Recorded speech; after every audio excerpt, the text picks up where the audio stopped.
Hare Krishna. I'll be speaking about Srivasa Pandit Appearance Day.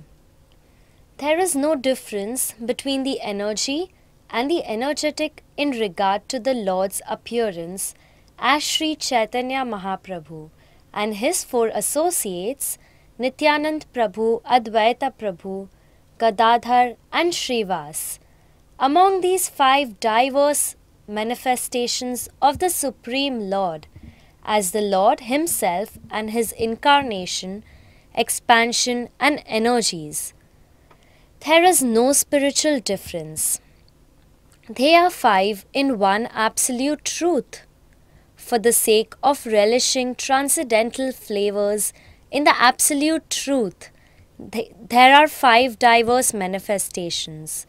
These are called the form of a devotee, the identity of a devotee, the incarnation of a devotee, the pure devotee and devotional energy. Srivasa Pandit's origin.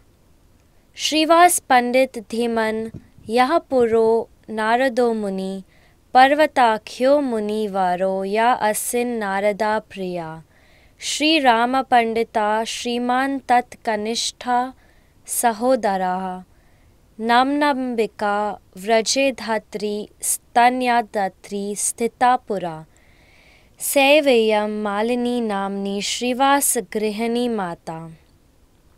Shrivas is Narad, who plays such an important part in Krishna lila. Narada Muni's friend Parvata Muni appeared as Srivas's younger brother Ramai. Srivas's wife Malini Devi was Krishna's wet nurse in Vraja, Ambika, according to Gaura-ganoddesha-dipika 90. Srivasa Pandit hailed from Sylhet.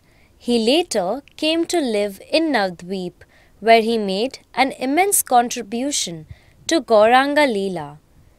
From the Chaitanya Bhagavata and the Chaitanya Charitamrit, we learn that Srivas had three brothers living with him in Navadvip: Sri Ram Pandit, Shripati Pandit and Sri Kant or Srinidhi Pandit. All four were participants in the Mahaprabhu's Leela. Srivasa Pandit, the fifth member of the Panchatattva, Sri Krishna Chaitanya Prabhu Nityananda, Sri Advaita Gadadhara, Sri Vasadi Gaur Bhakta Vrinda, lived in Navadvip before the advent of the Lord Chaitanya. Srivas led his brothers Sri Ram, Srinidhi and Shripati in their devotional lives of singing Krishna's names, worshipping the Lord and bathing thrice daily in the Ganges. Meeting with Sri Advaita Acharya Prabhu, they studied Bhagavatam and prayed for an incarnation of the Supreme Lord. Why did they pray? Because only an avatar of Krishna could re-establish Vaishnavism among the staunch atheists, logicians and proud Pandits harassing Nadia at that time. The Kirtan pastimes at Shrivas Angan.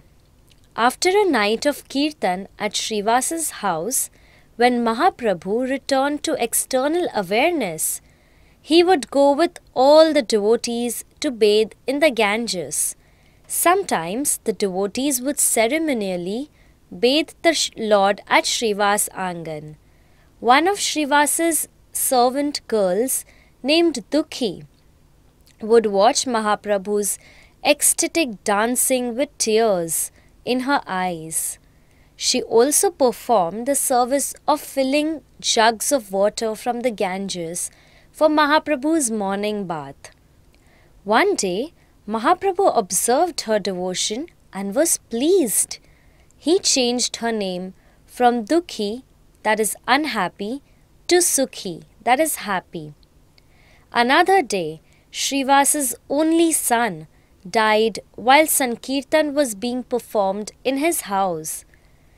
Srivas was afraid that the sounds of the mourning from the women's quarters would disturb Mahaprabhu while he was engaged in singing the holy names.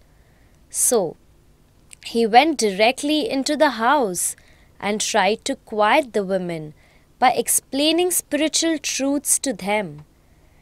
When they still didn't stop their loud lamentations, Shrivas threatened to throw himself into the river and drown if they did not stop making noise. This had the desired result. Later on that night, however, the kirtan came to a stop and Mahaprabhu said, "Something doesn't seem right. Has some tragedy taken place in Pandit's house?" Shrivas answered, "How can anything be wrong when I have your smiling face in my home?" However, some of the other devotees said, "Prabhu Srivas's only son died in the evening about an hour after sunset." Mahaprabhu asked, "Why did no one say anything before till now?" The devotees answered, "Lord, Shrivas told us not to, because he was afraid that it would interfere with your pleasure in Kirtan." Mahaprabhu said, "How could I ever abandon devotees who love me to this extent?" and started to cry. After this, he went inside and sat down beside the child's dead body and brought him back to consciousness. He asked, "Child, why do you want to leave the house of such a great devotee as Shrivas?" The dead child answered, "The few days that I was to spend in Shrivas's house are over, and now I am following your wishes in going elsewhere. I am a living being without any independence. I cannot go against your wishes.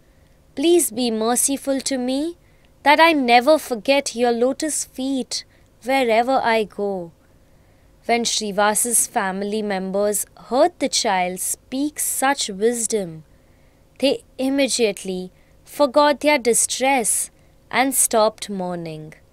Mahaprabhu said to Shrivas, "From this day on, Nityanand and I will be your sons. We will never leave you." Thank you. Hare Krishna.